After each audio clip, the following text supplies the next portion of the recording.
ایک صحابی، یہ تفسیر ابن کثیر میں واقعہ لکھا ہے، ایک صحابی آئے اور عرض کیا، اللہ کے رسول، میں جب گھر میں ہوتا ہوں نا، کبھی مجھے اچانک آپ یاد آتے ہیں، پھر جب تک میں آ کر آپ کے چہرے اقدس کی زیارت نہ کروں چین نہیں آتا۔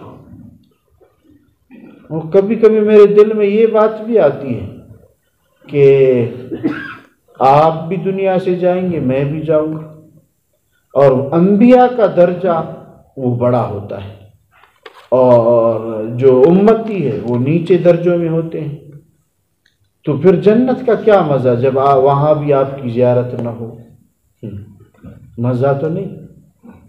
حضور اقدس صلی اللہ علیہ وسلم نے فرمایا کہ اللہ رب العزت نے آیت نازل کی اور اس میں یہی بات بتائی کہ جو اللہ اور اللہ کے رسول سے محبت کرتے ہیں وہ قیامت کے دن صدیقین، شہداء اور انبیاء کے ساتھ ہوں گے۔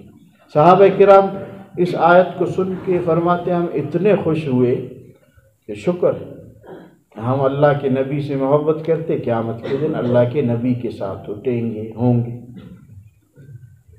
تو میری آپ کی محبت بھی ضروری ہے میرے دوستوں۔